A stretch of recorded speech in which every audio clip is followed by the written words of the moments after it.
I'm Hopeton Hay, Executive Director of the Hub Program for the University of Texas System. Also chair of the Economic Development Committee for the Texas NAACP. I'd like to welcome you to this workshop.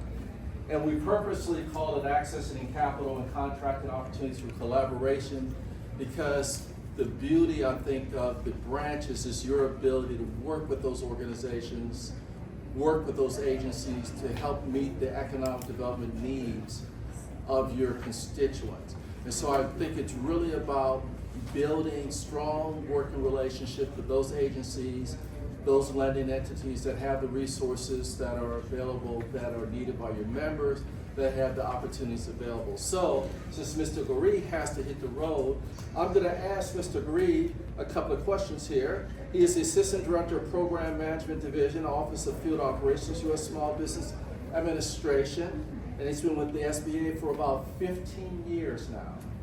And so what I want to know first is, how does the SBA work with small business lenders to help small businesses have better access to capital? Yeah, so first of all, thank you to the Texas NAACP for having us. I actually started with SBA when I was 8 years old, so thank you for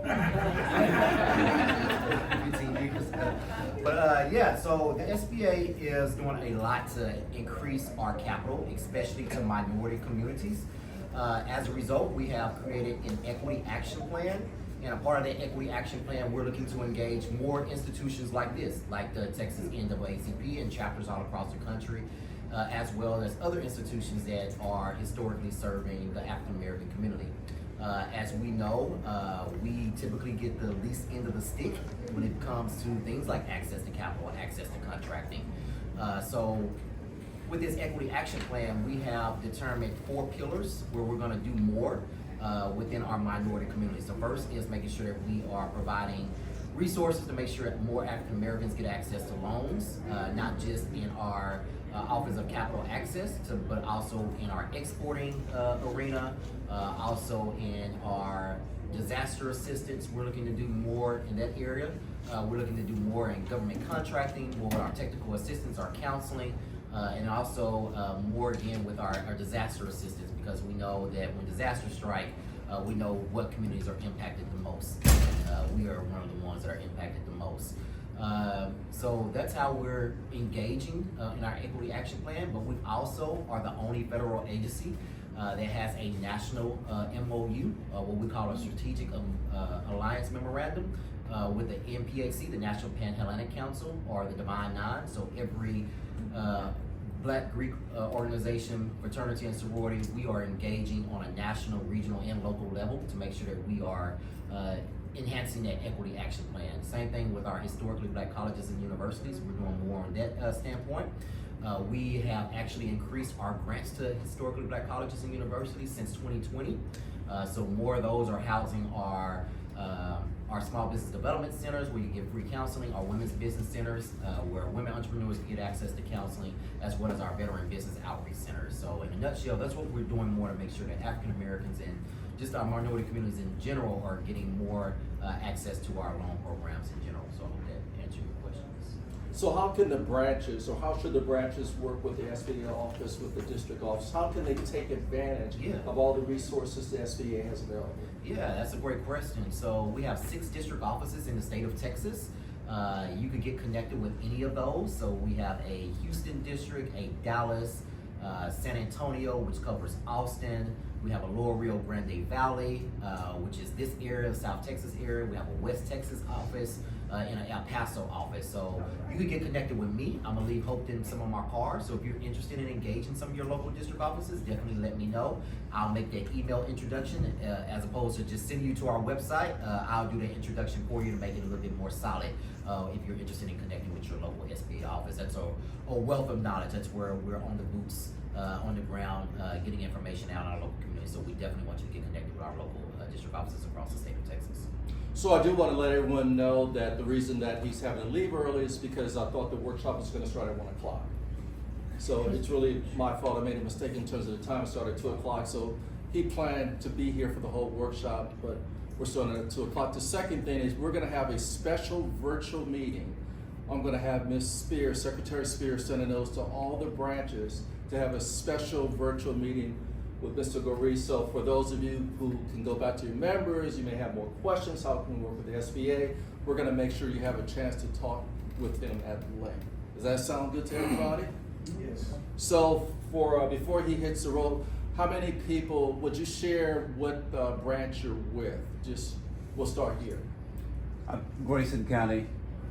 Grayson County. NAACP in the Sherman-Denison area. Okay. Barbara and Wright Sanders, Mayland Branch in NAACP in Texas City. Texas City, okay. Under Lee, Missouri City branch. Missouri City. Houston?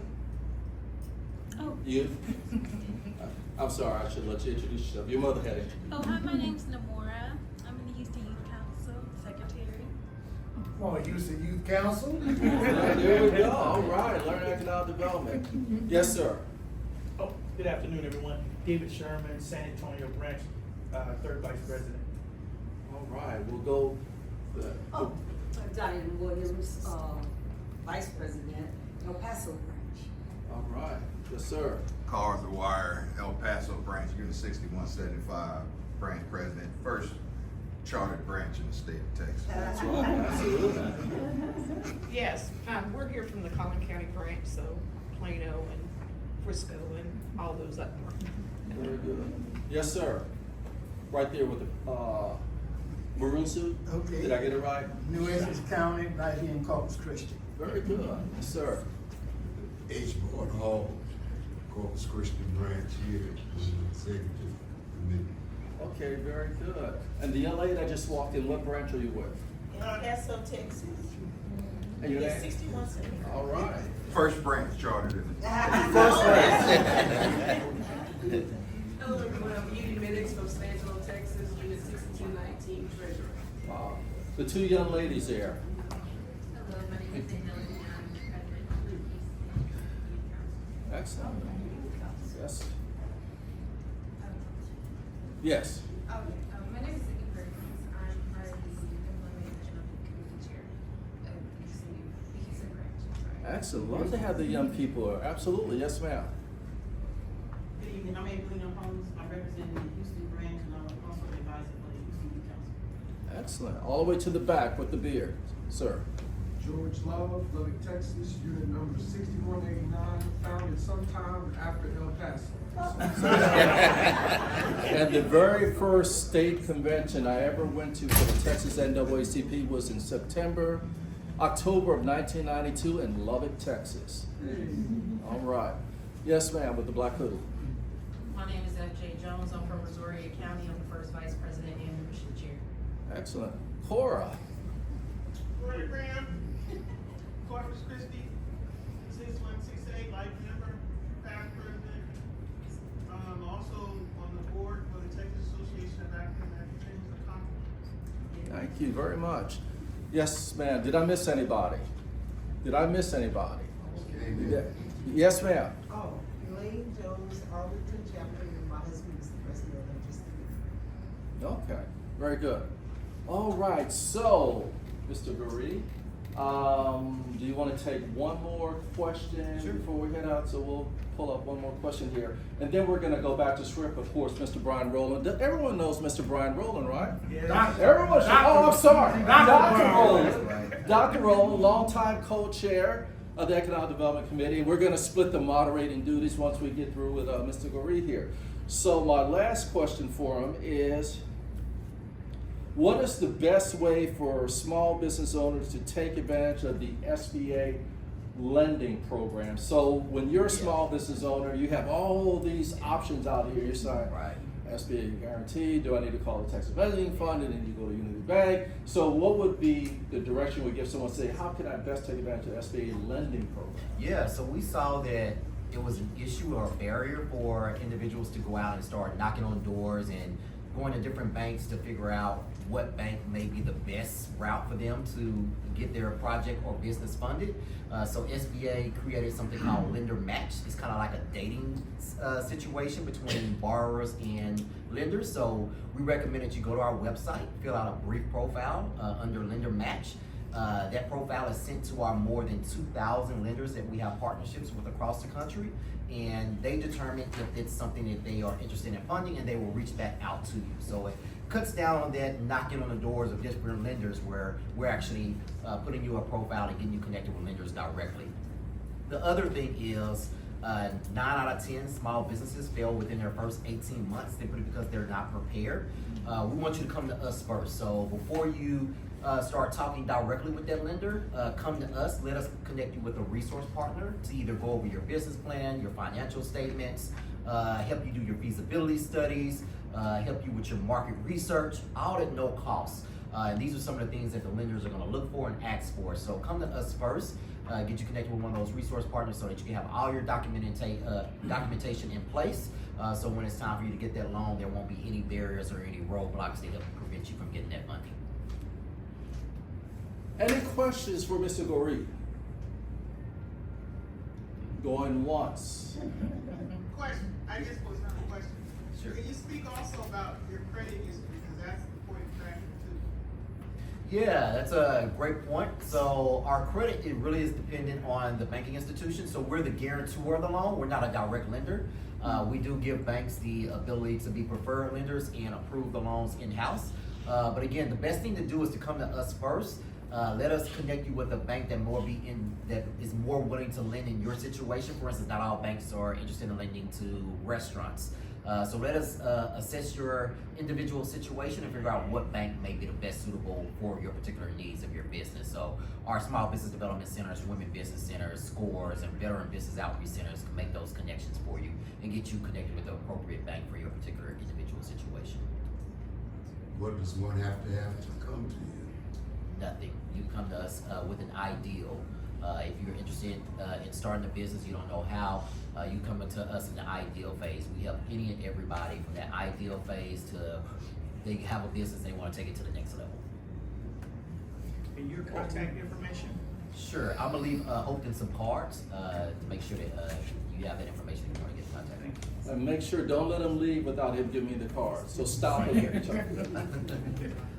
And a couple other things about the upcoming agenda. We will also have Derek Hicks will talk about credit and what it takes to get a loan. So, and Nikita will also talk a little bit about, so we'll have a chance to hear from some differing perspective from Unity National Bank, the only black-owned bank, headquartered in Texas, Texas Mezzanine Fund, a community development financial institution. So you'll get a chance to hear some more about it. So, I cards. just want to know how many black-owned banks, if you was aware, were part of this SBA program.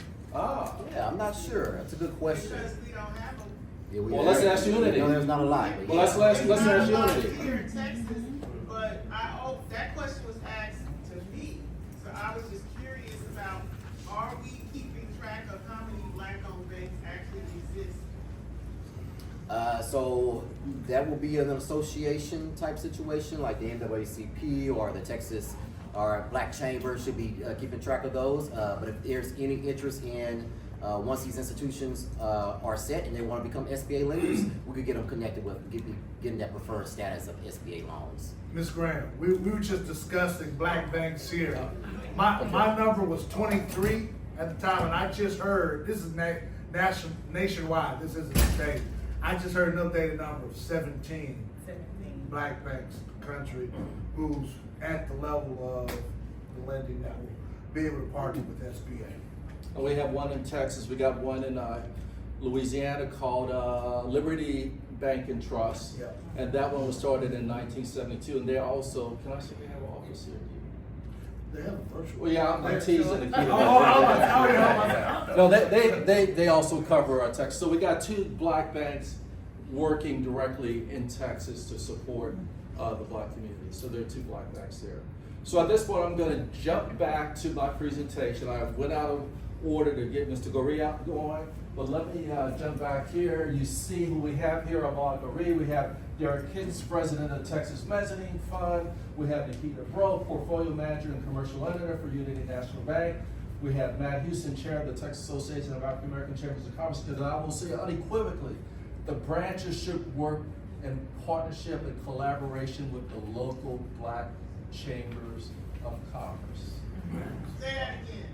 The branches of the NAACP should work in partnership and collaborate with the local Black chambers of commerce. We're stronger together. That's why every year a representative of the Texas Association of the African American Chambers of Commerce for the past 3 years is here. Mr. Charles O'Neill has been here the previous 2 years. He couldn't make it this time, so we went up one. Well, no, he's actually at a board meeting because he serves as chairman of the U.S. Black Chambers, Inc. So the person who's representing Texas, Charles O'Neill, who's normally here, is representing us at the national level, and I'm the substitute teacher. But he's the chair of the Texas Association of African. So no, we're happy to have him here. So let me go ahead and jump into a short presentation about contracting opportunities at UT System. So you already know this UT System, 14 institutions, 256,000. We still have a hub program. We still have a hub program. We are still committed to doing business with historically utilized businesses.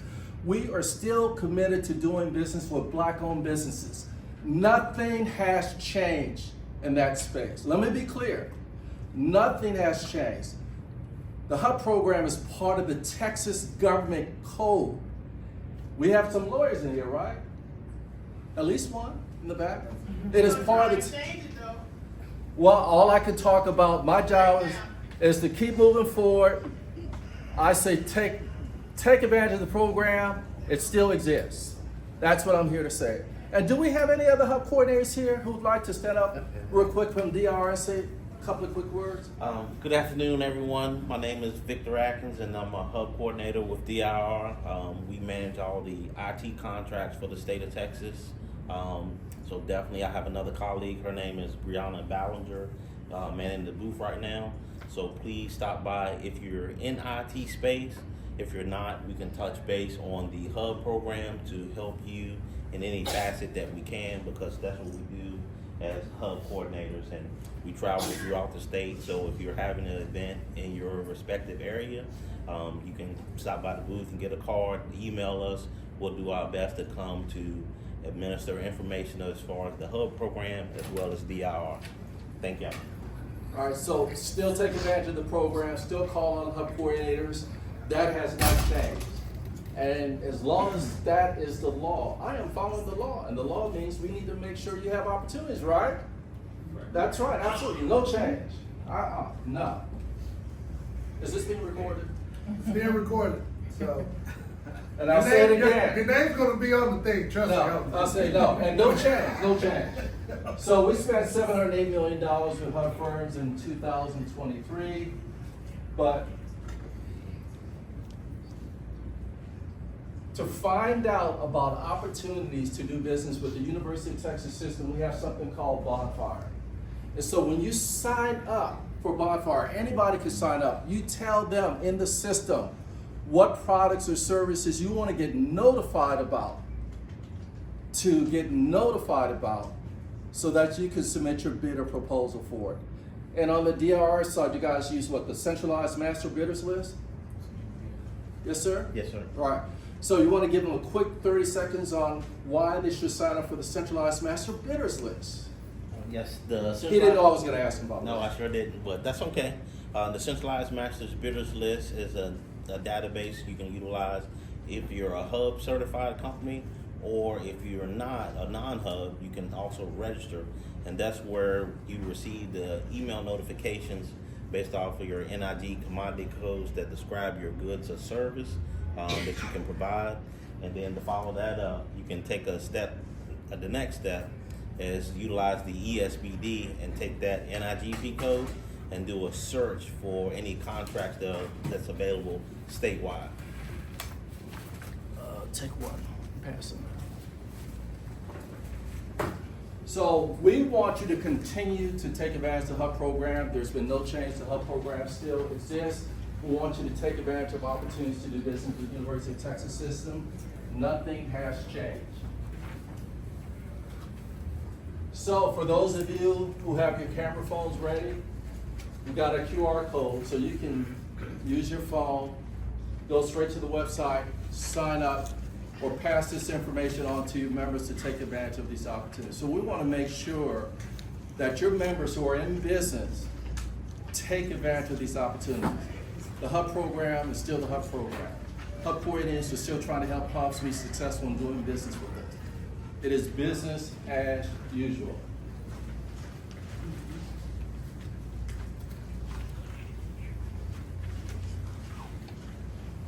And if you want to meet with us, that's information is also here. So we have what's called the vendor information form.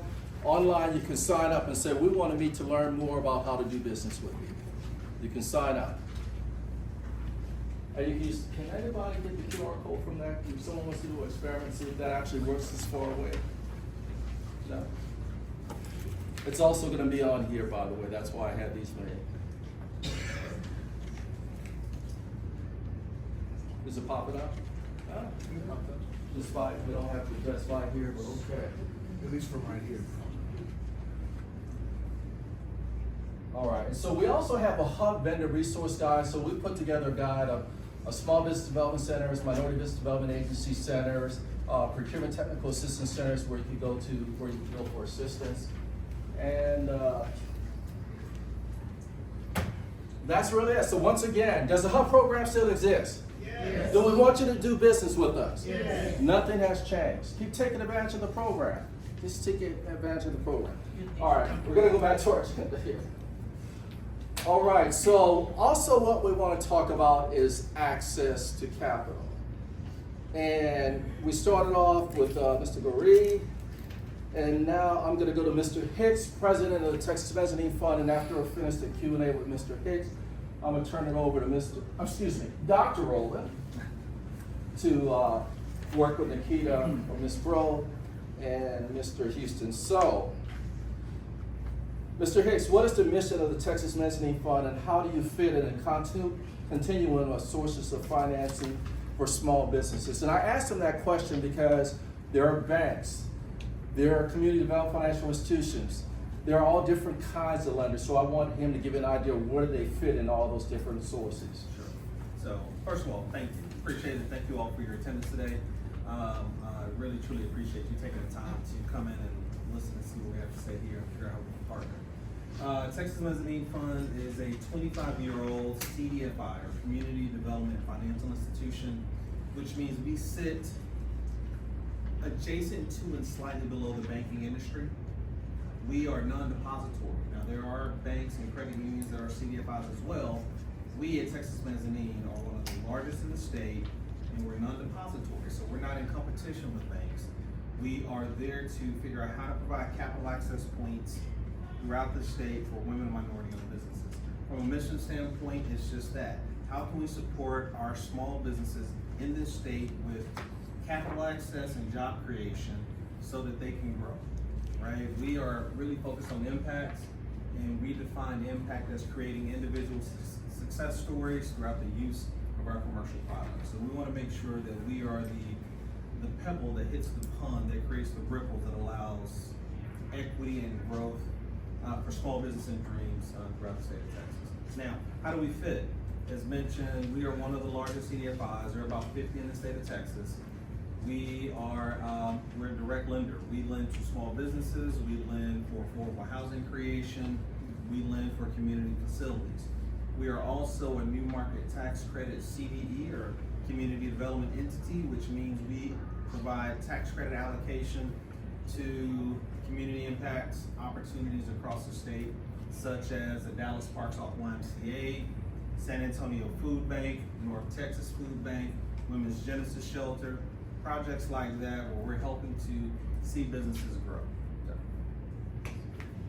And we started at 2:30, so we're going to go to about 3:45. So just so everyone's clear here, it's 3:02 here. So generally speaking, what are the most important factors when someone's applying for a loan, the Texas Mezzanine Fund? What are the factors you're looking at in evaluating the credit and underwriting and making a decision on whether or not to extend that small business loan, strictly on the small business side, the loan? Sure. So, the favorite words in banking are it depends, right?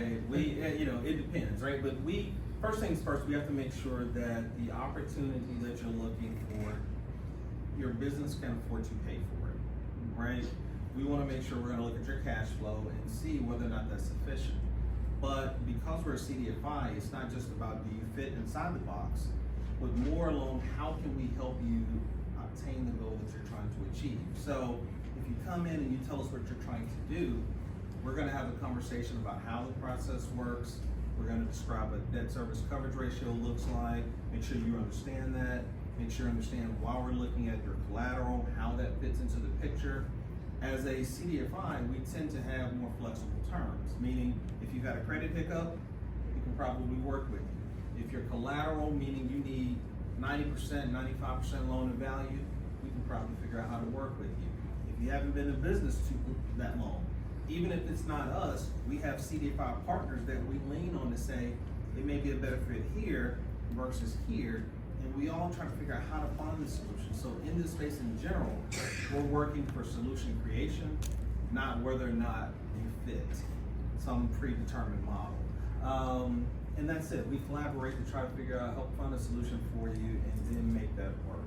When it comes to credit, which I've heard mentioned before, we figure out what the story is, right? So as an example, people coming through COVID, right? There are a lot of business owners that had challenges with making payments, being paid, credit may have been personally affected.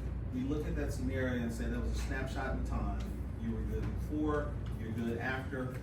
We can figure out how to get around that. People go through divorce, people go through sickness and illnesses. As long as you're open with us about your story, we can figure out what that is, and it's not just related to, I didn't feel like paying a bill. We try to figure out a way to help them find a solution. So how many young adults do we have here that are part of youth council? Raise your hand. Raise them high. All right, so what advice would you give to the young people to prepare them to operate their own small business in 10 years? And what are the things they should be doing so when they come to you or come into Unity National Bank, you guys are gonna say yes? What should they be doing now to be in the position to successfully get a small business loan in the future? One, I'm thankful to see the young faces in the audience. It's a beautiful thing. I remember when I was that age, I was very active in NAACP as well. I congratulate you. Being in the room, if you're looking or thinking about opening a small business, talk to business owners in the space, right? Talk to those who have been doing what you're trying to do, have been successful. Lean on them, ask questions. Don't be afraid to approach somebody and ask what their story is, because they probably will be willing to share. Seek mentors, right? It's early to say you need to build out a fully fledged business plan, but if you can at least start trying to think about what your ideal is and talking to someone that can help provide guidance, there's a lot of resources like Ahmad mentioned through the SBDCs or Small Business Development Centers, the SBA through SCORE, SCORE Retired Executives that will provide free mentorship. So there's a lot of tools, et cetera, that are available to you as you're thinking about a business. Just be willing to sit and have a conversation. Have conversations with bankers that you're comfortable with, have conversations with lenders like myself that you're comfortable with, ask a lot of questions, and as obviously take care of your personal credit. Any questions for Mr. Hicks? I'm gonna turn it over to Dr. Rowland. How y'all doing? Good afternoon. Good afternoon. We're gonna engage some of our other panelists, but we also want to get you all engaged as well. First, we have Ms. Nikita Bro from Unity, as she introduced herself. We have Matt Houston with TAC. He is actually the chairman of the board of the statewide Black Chamber. And so it's important that we continue the conversation that Oakland talked about of engaging, of collaboration, right? Collaboration is having partners at the table, people around the table, trying to come up with solutions. So you have Texas Mezzanine Fund, which is a CDFI. Then we had the SBA. Now we have, we'll get into representative from Unity Bank. Who can tell me how many African American banks do we have in the state of Texas? One. What's the name of it? Okay, so we're gonna see. So now they know. So marketing is working. Marketing is working. There's one African American bank chartered in Texas, and that's Unity. Quick question. As the only black-owned bank in Texas, how does Unity work to improve access to capital for black businesses and black consumers? First and foremost, good afternoon, everyone. My name is Nikita Bro. I am a representative of Unity National Bank. Oh, stand up, okay. I'm a representative of Unity National Bank. I am also a member of the NAACP Houston chapter, as well as the Economic Development Chair for NCNW, the Barbara Jordan chapter out of Houston, Texas, and a top lady. So, Unity let me just give you a brief history of Unity National Bank. Unity National Bank started 60 years ago. What was happening 60 years ago?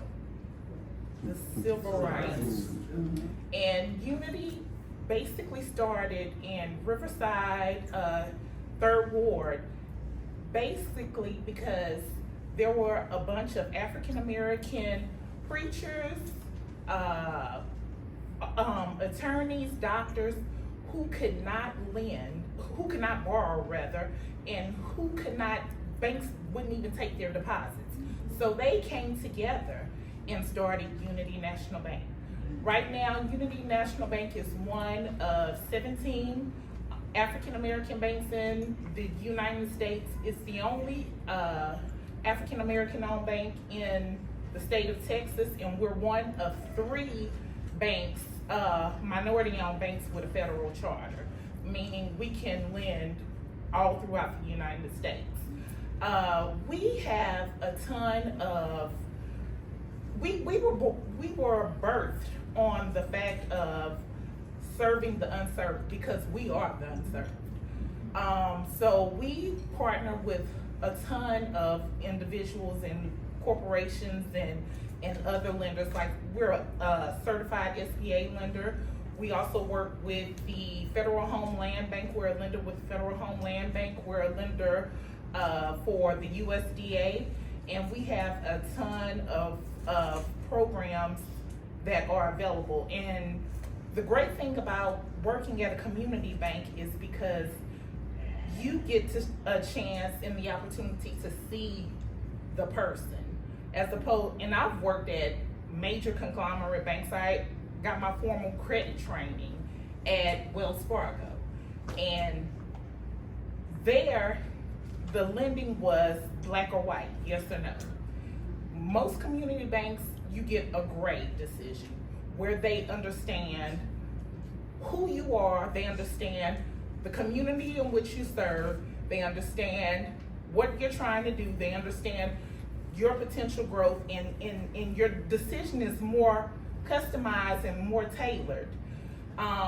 So with that being said, Unity, we try to help as many of us, and you'd be surprised, our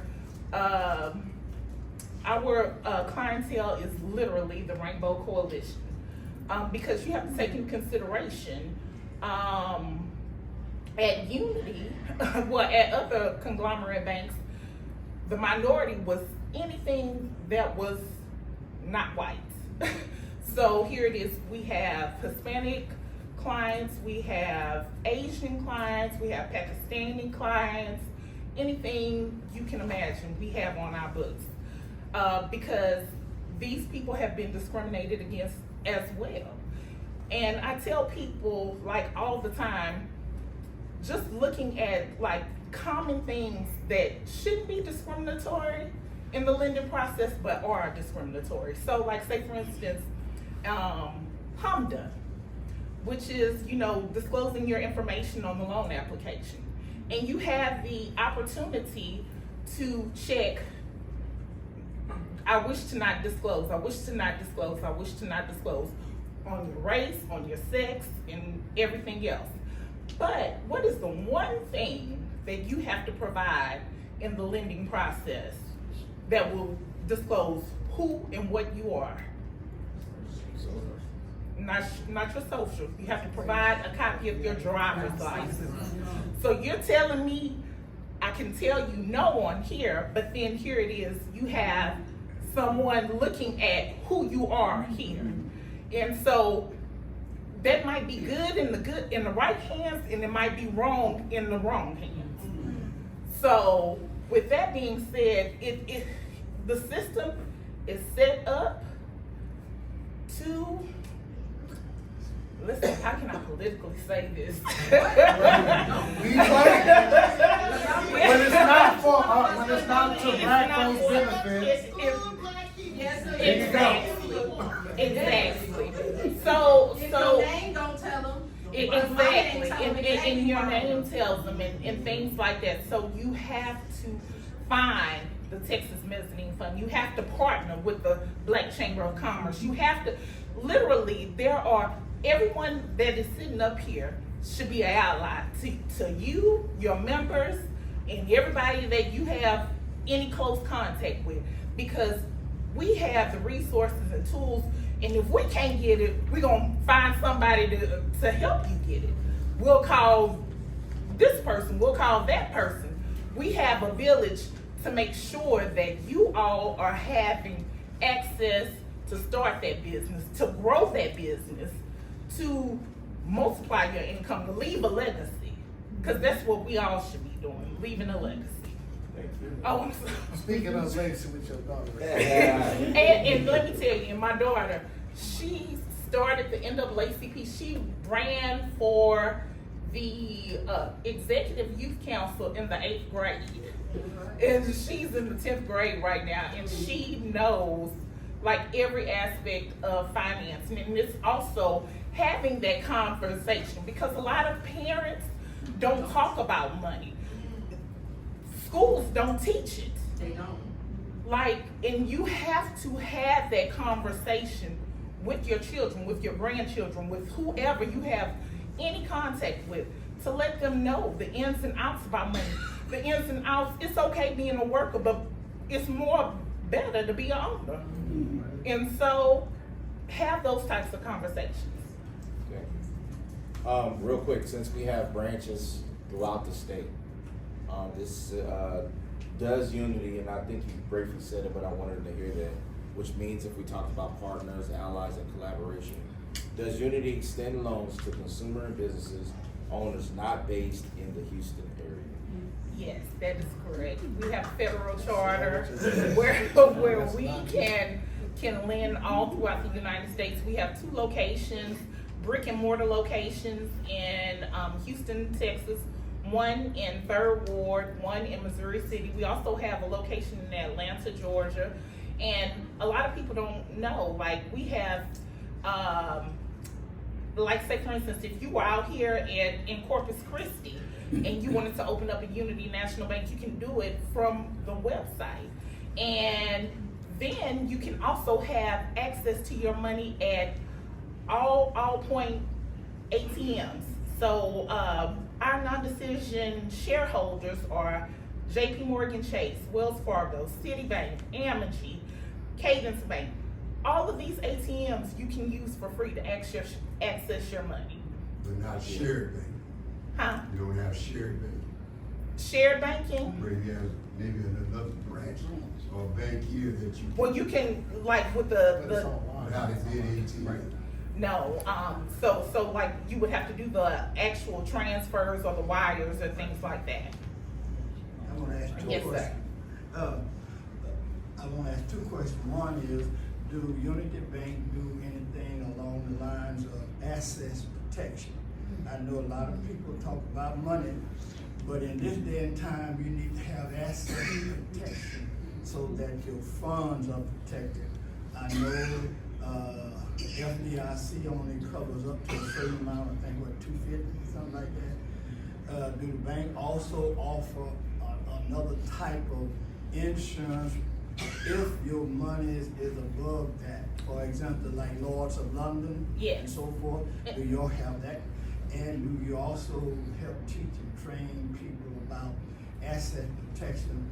Because in this environment, people are coming after people's assets, and they got to know how to protect themselves. I got a rich white friend who told me that he put his stuff in a trust, because trust that is irreversible, so that all of his assets is protected. and yet he goes and he gets all of the free stuff. He can get his food stamp and everything else.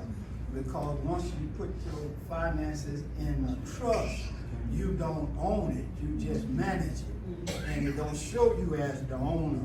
So you can get a lot of stuff. But anyway, do you have asset protection? Go ahead and answer the question, but we'll then save the questions till the end. Okay. So we have a program that we enroll in is the Cedars program. So anything over $250,000, it will offer the insurance to your deposits as well. And on the second question, in regards to the asset, even let's just say financial literacy, which will include discussing money, understanding money, how to make yourself bankable, how to make yourself lendable. We offer a free financial literacy customized product called Money Matters on our website. If you were to go on a Unity National Bank, you don't even have to be a bank client to set up your own profile where you get all of these resources, where you get direct links to individuals whom we work with. Like, say for instance, if you needed an attorney or things like that, referrals for trust or things of that nature, any other programs that we are involved in, it's available on our website. Thank you. We're gonna go to Mr. Matt Houston. I have no money to lend. Matt Houston, the chairman of the board of TAC, was also the chairman of the board of the Dallas Black Chamber. Matt's, when we talk about young people being in the audience as a youth council, I came up through the Texas Youth Council.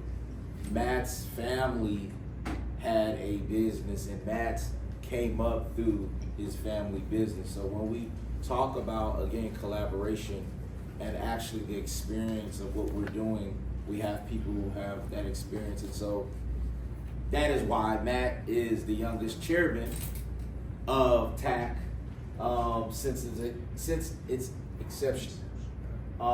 Matt, can you share with us, or one of the questions I have for you was, what concerns do members of TAC have about access to capital? Great question, Dr. Rowland. I want to say doctor because I always respect any brother or sister in our community that seeks terminal degrees, because we are fighting literally racism in every facet of humanity, including academia.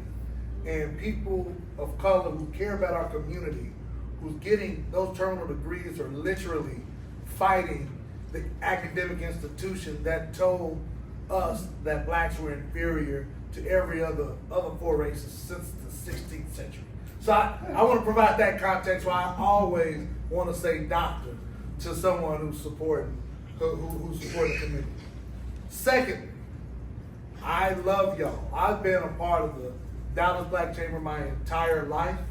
I am also a proud civil life member of the Dallas branch of the NAACP, Unit 6169, apparently the second branch in the state of Texas.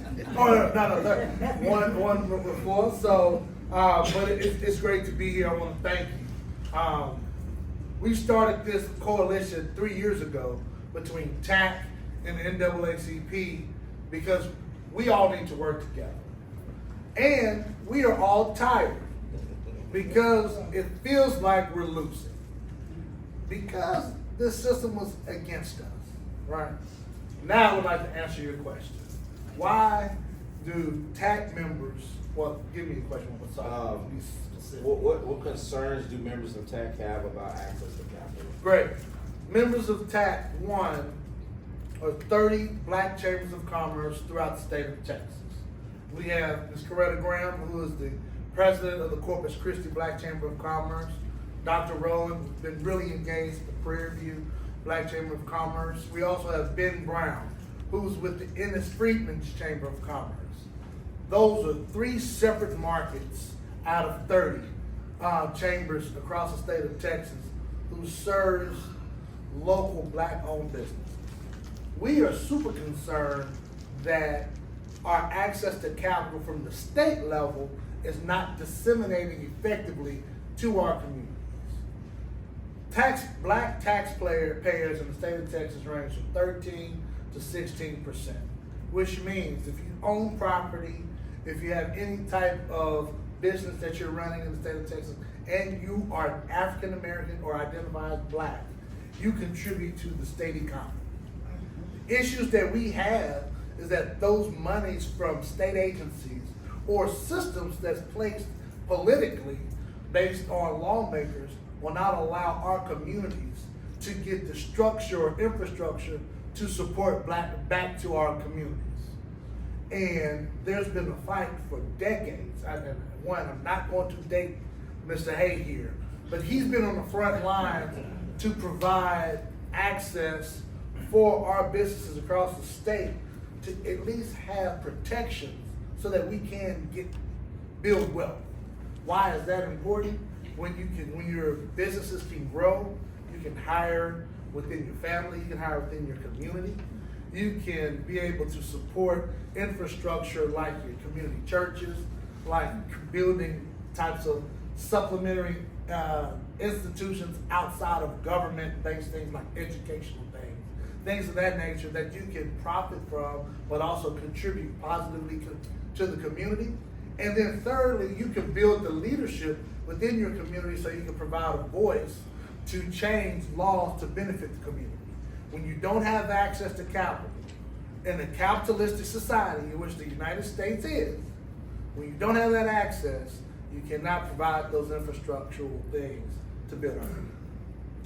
Based on what you just shared with us, audience, who can tell me what percentage do you think the state awards African American contracts? Yeah. Yeah. Well, what percentage do you think African Americans receive from the whole state of Texas? 5%. Okay. 1.2. I wish that was.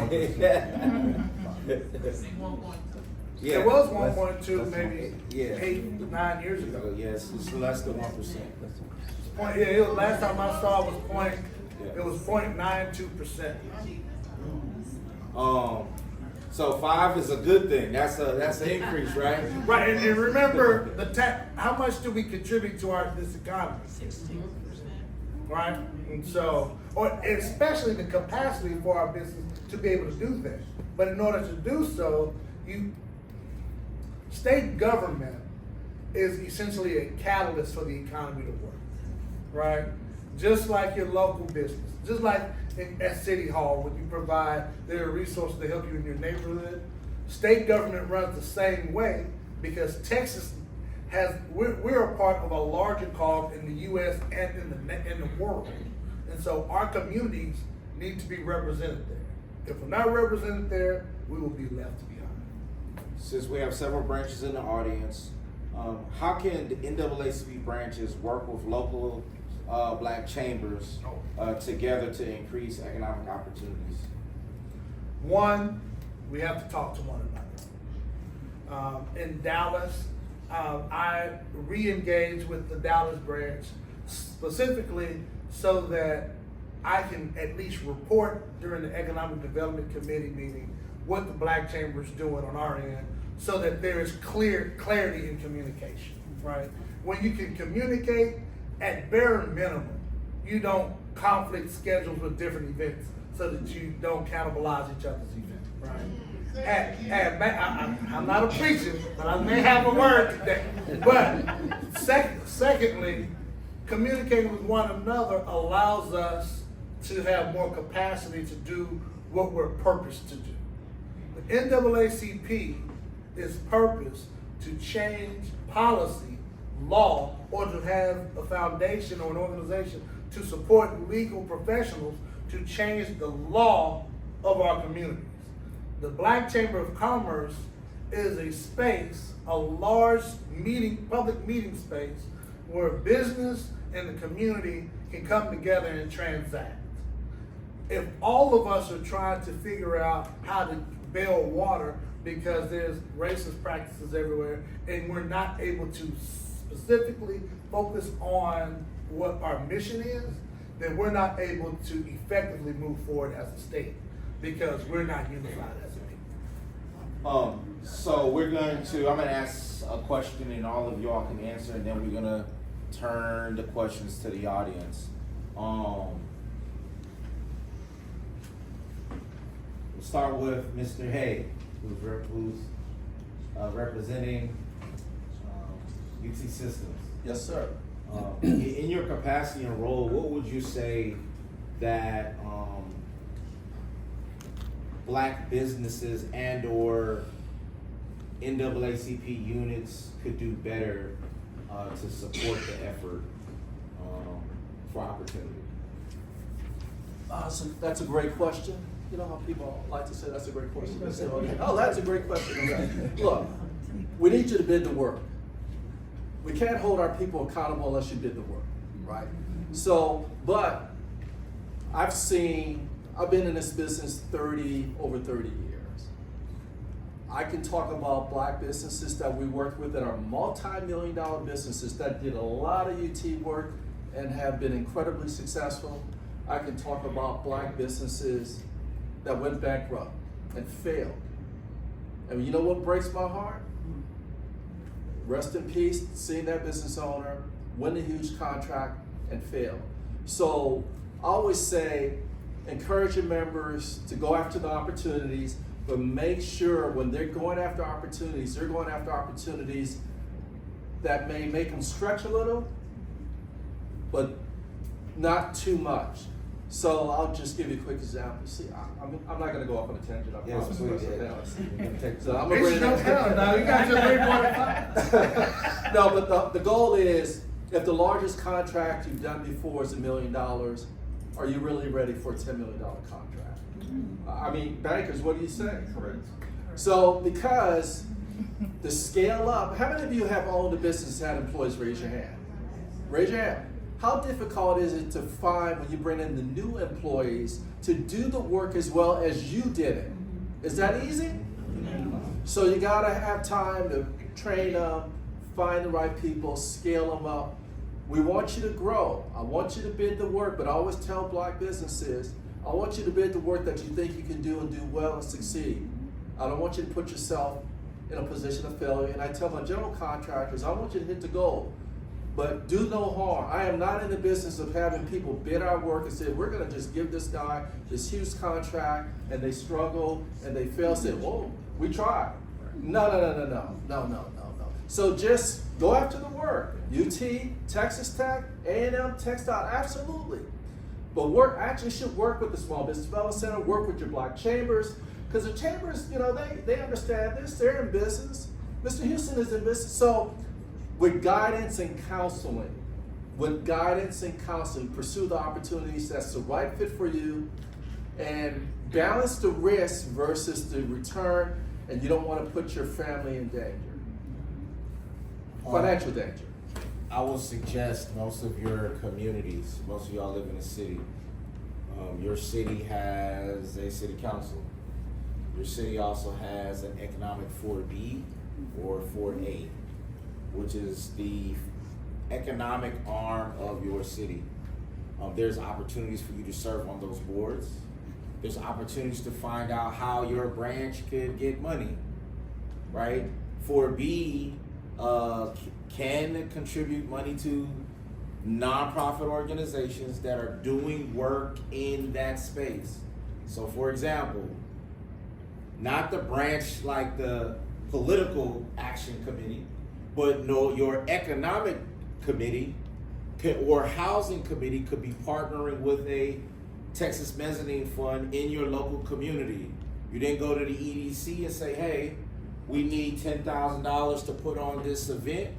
You get credit, we get credit, we all bring out people in the community, because you have the NAACP has the reach for our people in our community who need the information.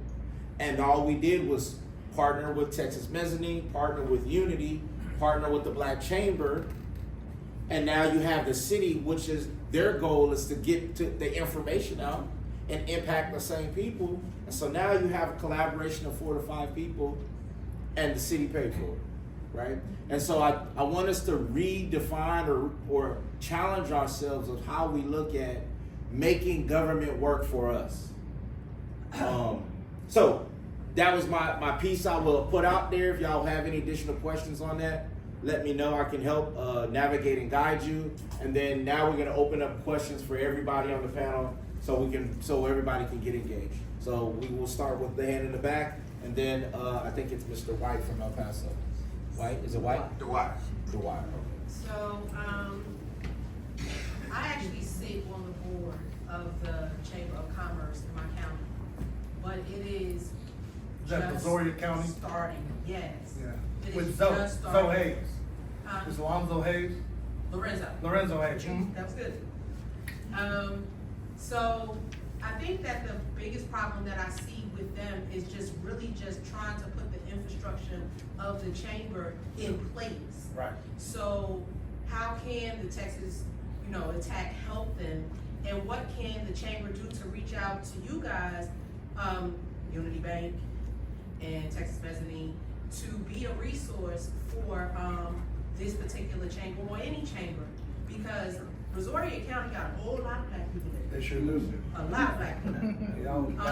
And so I am personally vested in making sure that this chamber is successful, and we do have a few good people down there that are working very hard to see that happen. But I think they've never done this before, and they don't know about people like you. So thank you for the work that you're doing. To answer your question from the tax side, Lorenzo, yeah, okay. About 8 months ago, there was a virtual call of about 20 to 25 of you all on the call, and he invited me. And I saw all of the energy. And you all are young, you all are caring about the community, and it was exciting to see. Since then, even before then, he has been involved in the TAC organization. He's invited and he attends every second Monday of each month. We have a virtual call with all of our chamber leaders called Monday Morning Momentum.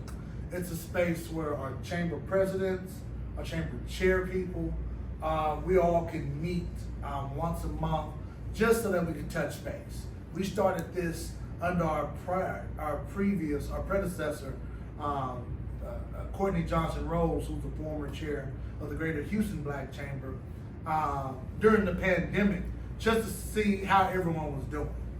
And what we discovered is that during this pandemic, it wiped out Black Chambers of Commerce. And so we're in the process of having to reorganize. But we're only able to do that because we're able to touch base once a month. The second thing that we're doing with TAC, that is revolved with both of these individuals, is that we have an annual conference that we have in which Texas Mezzanine Fund and Unity Bank are supporters. They've been supporters for at least 10 years, the 10 years that I've been a part of TAC. And financially and through their service, not only in workshops, also provide resources. But we don't have enough people attending those conferences. And we need to find ways to disseminate the words to our community, to our branches, because we were in Sugar Land a couple of weeks ago, and they had workshops, we had professionals, but we didn't effectively communicate, particularly with you all down, is that Interstate 59? Down that, as you go down. And so what we need to do is work together more. We need to be able to communicate. And I'm going to commit to continue to do that. And our job is it's not my job to go supersede Mr. Hayes and just try to get y'all resources. My job is to make sure he has the resources to lead you all so we can build an effective system moving forward. Yeah, he's a good guy. Oh yeah, and he's a teacher. This isn't his full time. That's another thing. Yes. You have to start a Black Chamber of Commerce. This got to be a full time job. Like, it's tough. It's an entrepreneurial venture, And we all know, so I'm not gonna appreciate it. No, absolutely, but I just want to make sure that if I could possibly stay in touch as well, because the thing that we're finding, because either we do work full-time or we own businesses, the goal, at least what I wanna bring to the table, is that more people are doing more, so the load isn't on one person. I don't want it to just be Zoe. Zoe's not only a full-time employee, but Zoe also has 2 very little children. Right. And his wife is an assistant principal. So there's a lot of responsibility there, and he's a great guy. He's a superstar. So I just wanna make sure that, you know, at least I could stay in touch with you guys so that we can help, because we definitely have a few shoulders, and they have few shoulders, but we need them all. Do you have anyone who's willing to lead the effort to help Zoe? Absolutely, we have a wonderful young lady. So I don't. This is what I would charge you to do. Yeah.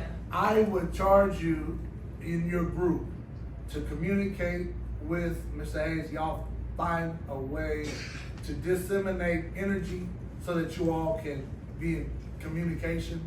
I, on my end, will commit to providing spaces so that you all can grow and develop.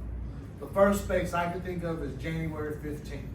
That's significant because that's the first day of the legislative session next year. Why is that significant? During elections, I don't know what's going to happen, right? But we do know Texas white folks are going to be pissed off, regardless of who's in the White House, or they're going to be emboldened based on if the other person at the White House is going to do some dumb stuff in Texas. So we need to assemble starting January 15th in Austin. I will commit to having a Black Business Day in Austin either in February or March so that we can have another time during the session. For the record, we do this every other year as well. But we need to all be in unison and reading off the same sheet. So one of the reasons why we have this workshop is for us to exchange. So we're gonna make sure that you get access to information. The panelists want to get your information and they want to give you the information. So we don't want to gatekeep the information. Bingo. So we're gonna make sure that you're able to get their card information. And we're an ecosystem, we're not a hierarchy. Perfect. So, Perfect. Mr. Thank Barrett? no problem. Let me, if they don't mind, I want to piggyback off the back end of her question because she was asking about the partnership piece. So again, things like this, bringing us to panels where we can kind of talk to your members, but let me kind of explain for a second, give an example of how CDFIs work and support, right? I think that's important. So we had a Black developer in Dallas looking to build 10 affordable housing units in South Dallas. It was gonna be a $3 million project, and he had 10%, $150,000 worth of land value and $150,000 in cash. And he went to a local bank and asked for financing. And they said, we'll do this at 70% loan to value, which means they financed $2.1 million. He had $300,000, and now we've got a $600,000 gap. He reached out to us because we partnered before when I was at the banking space, and he knew that I worked with building capital stacks. So what I said, and when I went to the bank and said, I'll do you better. We'll do 30% of the project. We'll reduce your amount down to 60%. We'll still let him bring his 10% to the table. We will advance first through the pre-development when he's bringing everyone in and looking at grading the land and trying to get the project ready. We'll advance first, give you first lien position. So if something goes wrong, you get repaid first. And when the houses start going vertical and you start financing, we'll allow you to get repaid at a higher percentage on the first 2 houses. Now, that meant when they took that deal to their credit committee, it was such a sweet deal. And they got the ability to get all the CRA credit for partnering with a group like ours and said that they're financing affordable housing. They told their story and they said yes. He still brought us 10%. We came in with that 30%, and now a project that was a no because it didn't fit inside the loan to value box is broken. That is now a yes. And now we have more affordable housing units being built in Southern Dallas. That's how we work. We come to and look at deals from an alchemy perspective of how do we figure out how to bring this all together and get capital access happening within the community. So I think it's important when you talk about how do we partner, bring us out, bring the team out. let's talk. Let's get in front of people where we can ask questions and have a safe space for dialogue. Because I think there's so much information and availability out there, but people don't know the right questions to ask or don't feel that they can ask those questions safely. That's what we're here to do. So we're mission driven to make sure the capital access happens. I think it's important that we know that everyone has a lane. The NAACP are the boots on the ground. We have our committees, but we go to other organizations that support those specific things, like the Black Chamber. Right. We have partners like the Texas Mezzanine Fund and Unity Bank, who we then allowed in our members, our communities, to get the information that they otherwise would not get. And so my balance for Hope, me and Hopeton's push for the last 15 years has been our philosophies and how do we see economic development.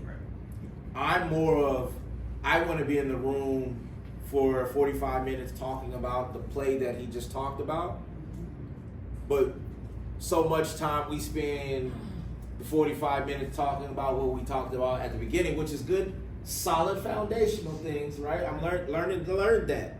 But I think we're missing the mark, where we're not involved in engaging in a community conversation collectively on opportunities that he just described, whether it be in a small rural community. How do you access different things to make sure that your organization, community is solidified?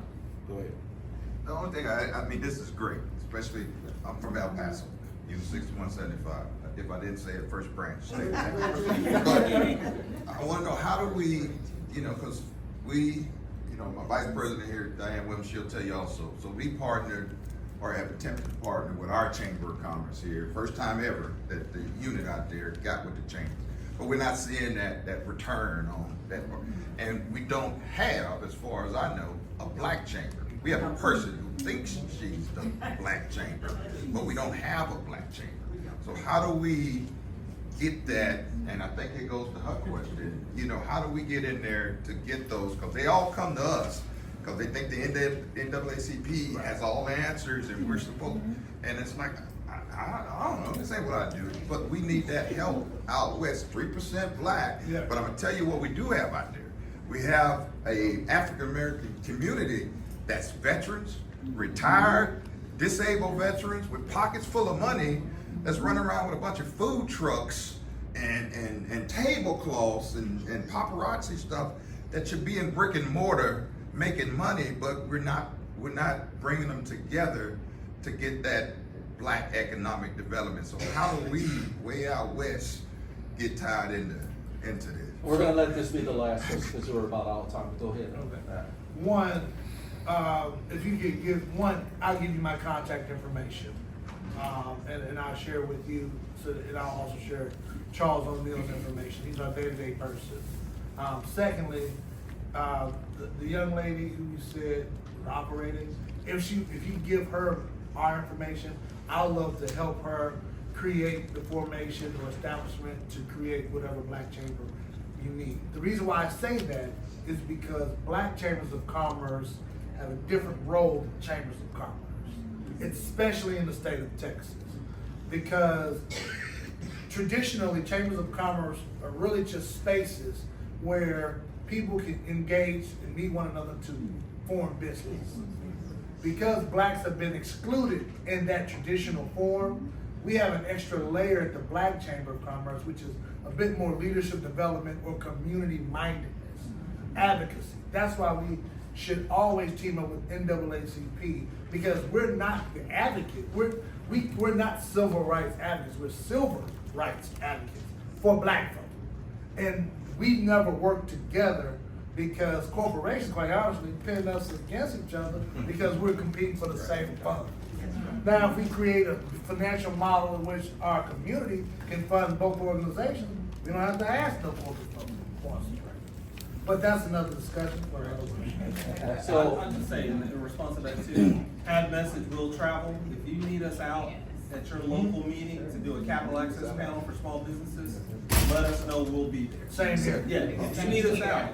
Yes, we'll come yes, out. we do. So, yeah, we're more than happy to come out and have our capital access panels at any point. Everybody say that, but when they look to see where El Paso on the map, then it changed. He'll fly. I go down there, I'm not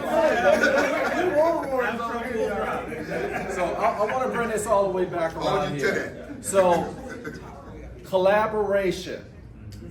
There's two ways, there can be three ways to achieve your goal. I think every branch needs to do your own internal assessment. Every branch isn't built the same. The needs of your community aren't all the same, right? Right. So you figure out what you need to do, what you want to do, what's going to serve your community on the economic development side. We got Brian, Dr. Rowland, and we got me. We're here to help you. We're here to help you. Brian and I have been having these discussions, it's probably been 25 years, Yeah, Brian. you're It's been right. about 25 years. But we do it in love, because I'm gonna tell you, to move forward, you gotta have those discussions and disagreements, because usually there's actually, I think we're both right, depending on what the branch is trying to do. What is the branch? If the branch says, I wanna do economic development, Brian, Texas Mezzanine Fund, we're gonna do some housing. If the branch members say, we need to learn about the HUB program, Hopeton, you know, if we want SBA guarantees, so use us as resources. Brian and I are being underutilized. I know Derek, I know Matt, I was almost gonna call you your late father, child. I know Nikita. So our job, Brian and I know enough people, have built and collaborated with enough people that we can find people for you to talk to. So this is what I would propose to TAC. We need to have a joint meeting, a joint virtual meeting, so everyone could be on it together. TAC and the branches. What do y'all think? Yeah. We need to have a joint virtual meeting to talk about it, figure out how we can work together. Well, and I'll move this step further because I'm chair and I can do executive privilege, because what I don't want to do, I don't like, and it's respectful, by the way, I don't like us being engaged and we leave it in this room and That's nothing. right. I manage Monday Morning Momentum. If y'all, I would dedicate a second Monday out of the month. If NAACP, and we start at 10 a.m. We have a 10 to 12 block. If you all, anyone at NAACP wants to coordinate a Monday Morning Momentum, I will do whatever I can to accommodate you all. If we have to change the time from 10 a.m. to after work, because I understand that people work during the day, we can do that. I prefer us using established things that we've already created so that we can work together. TAC has created Monday Morning Momentum. I want to see you all in Austin January 15th. We're also going to have an event late February, early March, depending on how things are going in politics. So come to Austin then too. Those are at least 3 things that I'll commit to in the next quarter. Thank you. We've asked branch presidents time and time again for your branch information and your economic development chairs. And we have, but most of the time, someone is filling that slot. And so we should have that person, which should be you, which is probably you, right? We should have your information. So one thing, if I can get y'all to commit to do 2 things.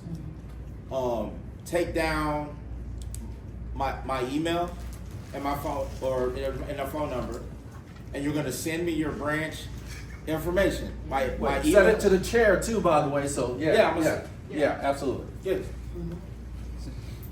Rowland, ROWLAND, group, GROUP @gmail.com. Rowland group @gmail.com. What is my email address? You have so 1960. many. You have Hopeton1960 @gmail.com. HOPETON 1960 @gmail.com. But I want to go ahead and wrap this up. And my phone number is 646-294-7369. 294-7369. All right, and I'm not the chair of the board. I have talked to Mr. Bledsoe. Chairman@tac.org is my Right, email. but I will, so I'm gonna ask the secretary, I'm gonna ask the president, can the secretary send out the information on what you guys have coming up so we can get it to all, we wanna get it to all the No, branches. well, this is how I'm also an entrepreneur and I'm a college professor. Dr. Rowland is also a member of my board.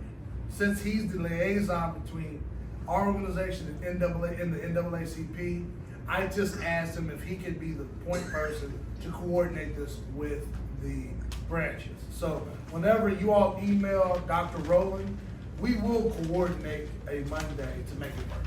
But I also wanna make sure from an NAACP perspective, Right, that protocol. secretary, Perfect. make sure President Bledsoe knows everything that's going on. Of course he's gonna agree. He wants you involved. But I wanna make sure I close all the loops. Let me thank everybody. Well, I know we're running late. Let's give Ms. Bro, Mr. Cards. Oh, Cards. Oh, yeah. My cards are in those bags. and I have the SBA cards for those. You gotta come up front, get them. Thank you so much. Let's give the panel.